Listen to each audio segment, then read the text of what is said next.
Harusnya para habaib itu yang cium tangan kepada orang di pribumi Nusantara ini, terutama kepada para dzurriyyah Wali Songo. Bukan malah para dzurriyyah Wali Songo itu kok mengagung-agungkan para habaib. Saya menduga itu motifnya politik itu. Dia itu, ya saya tahu lah siapa dia itu. Ya. Ya.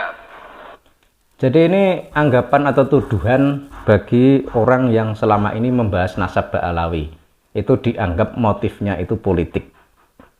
Ya, mohon maaf ya, orang yang masih seperti itu bukan soleh, artinya diragukan kebersihan.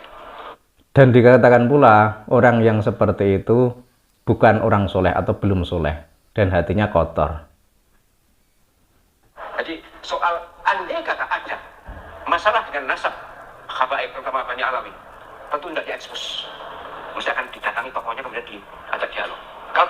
Dan ini tidak masuk akal ya. Kalau tidak diekspos kemudian cuma didatangi, nah ini berbeda hal. Karena selama ini para Ba'alawi itu kan yang keluar-keluar di media sosial menyatakan bahwa mereka adalah dzurriyyah Nabi, yang menyatakan bahwa dalam tubuh mereka itu mengalir tubuh Nabi.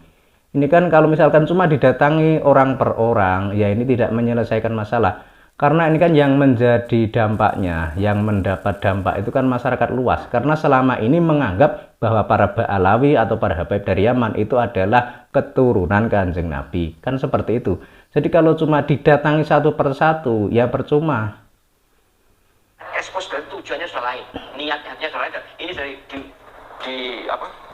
diklarifikasi juga dilawan oleh banyak pihak, kiai juga, habaib juga. Dan alhamdulillah saya akrab dengan habaib, saya sering diundang di kalangan habaib yang punya hajat. Jadi saya tahu lah bahwa mereka. Ya, jadi kan ketahuan karena dia sering diundang oleh para habaib. Jadi kan di sini sudah kelihatan kan. Jadi arahnya kemana, pembelaan ke siapa itu kan sudah kelihatan. Jadi rata-rata yang selama ini berhubungan dengan para habaib, yang sering diundang oleh para habaib, itu otomatis kebanyakan itu memang membela habaib. Padahal nasabnya itu jelas terputus, tidak tersambung kepada Kanjeng Nabi. Orang baik, lebih baik beliau ini daripada orang yang ngecam nasabnya habaib itu. Dia sendiri wallahu alam saya tidak tahu, tapi yang jelas hatinya tidak bersih orang itu. Orang itu yang disebut kiai itu loh, hatinya tidak bersih. Nah ini sudah menuduh orang yang seperti itu hatinya tidak bersih. Apakah tidak kebalik? Justru yang menuduh itu yang hatinya tidak bersih. Karena selama ini kajian ilmiah Kiai Imaduddin Utsman Al-Bantani itu kan semacam tesis ilmiah. Semacam pernyataan jika sekiranya para Ba'alawi dari Yaman itu memang bisa membantah, punya dalil, punya bukti kalau mereka itu keturunan Nabi, ya silahkan tunjukkan. Tapi kan hingga saat ini mereka tidak bisa menunjukkan semua itu. Artinya apa? Artinya ya tesis ilmiah Kiai Imaduddin Utsman Al-Bantani itu memang benar adanya. Memang para Ba'alawi dari Yaman itu bukanlah dzurriyyah Kanjeng Nabi. Kan seperti itu. Ini orang banyak kok. Kalau udah diklarifikasi perorangan atau secara tertutup atau terbuka langsung. Berarti ngeler aib orang kalau jatuh aib. Gitu nih. Assalamualaikum. Jadi sangat disayangkan ya ini pendapat dari seorang profesor ya katanya ya, profesor siapa, Ahmad siapa itu ya. Jadi dalam suatu video dia itu berceramah seperti itu dan menuduh atau menganggap orang yang membahas nasab Ba'alawi itu belum soleh, hatinya kotor dan lain sebagainya. Dan katanya juga itu ada motif politik. Politik macam apa yang dimaksud itu? Kan kita sudah jelas ya selama ini ya. Kita rakyat Indonesia, mungkin sejak tahun berapa kita juga mungkin sudah tidak ingat ya. Itu kan menganggap bahwa para habaib itu adalah keturunan Kanjeng Nabi.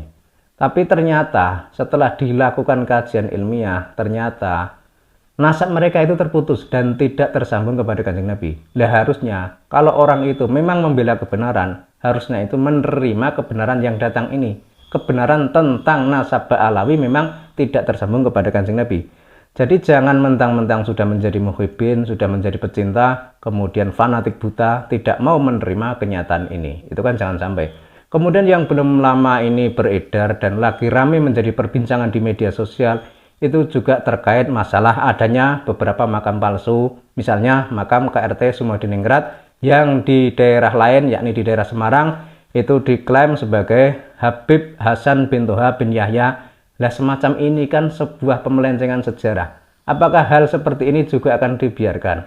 Apakah kesalahan seperti ini masih tetap dianggap sebagai kebenaran? Karena ini yang mengucapkan atau yang memfatwakan seorang habib. Kan tidak harus seperti itu. Karena sebuah kebenaran itu harusnya tetap diluruskan. Jadi meskipun sebagian orang itu masih menganggap bahwa habaib itu adalah keturunan Kanjeng Nabi, tapi soal kebenaran itu harus diluruskan. Dan hingga saat ini para habaib itu kan juga tidak bisa membantah kajian ilmiah Kiai Imaduddin Utsman Al-Bantani, yang itu berarti menandakan bahwa nasab mereka itu memang terputus dan tidak tersambung kepada Kanjeng Nabi. Kemudian berdasar kajian sejarah juga tidak terbukti, kemudian melalui tes DNA mereka itu juga tidak berani. Harusnya kalau para habaib itu benar-benar keturunan Kanjeng Nabi, berani melakukan tes DNA untuk membuktikan hasil tes DNA tersebut. Tapi kan hingga saat ini tidak ada dan tidak berani. Justru malah menganggap bahwa tes DNA itu suatu hal yang berseberangan atau dianggap tidak sesuai dengan ajaran Islam dan lain sebagainya. Yang intinya mereka itu tidak berani melakukan tes DNA. Berbeda dengan para Duriyah Wali Songo.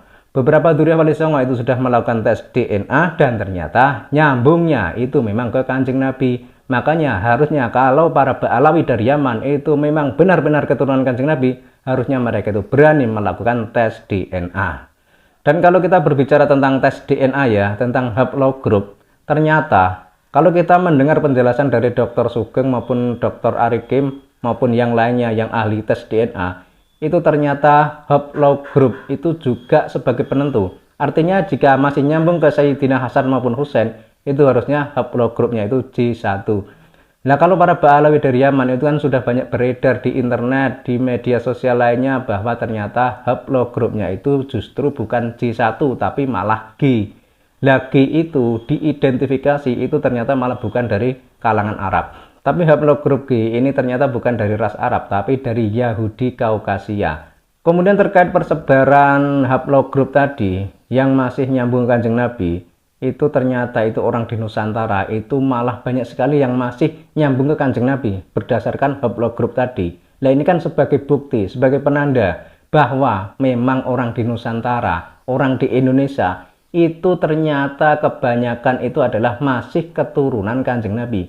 Sehingga misalkan sekarang ini kok para habaib dari Yaman itu mengaku-ngaku sebagai keturunan Kanjeng Nabi, nah itu harusnya kita orang Nusantara, orang Indonesia itu meluruskan semua itu, karena orang Nusantara, orang Indonesia itu kebanyakan itu membawa darah Nabi. Bahkan sebenarnya tidak berlebihan jika harusnya itu para habaib dari Yaman itu cium tangan kepada orang-orang pribumi Nusantara, bukan malah kebalik, orang pribumi Nusantara terlebih masih keturunan Wali Songo kok masih memuja-muja para habaib dari Yaman. Karena yang terverifikasi sebagai keturunan Kanjeng Nabi itu adalah para Wali Songo dan keturunan Wali Songo dan masyarakat di Nusantara ini. Harusnya para habaib itu yang cium tangan kepada orang di pribumi Nusantara ini, terutama kepada para Duriyah Wali Songo, bukan malah para Duriyah Wali Songo itu kok mengagung-agungkan para habaib. Ini kan serba terbalik.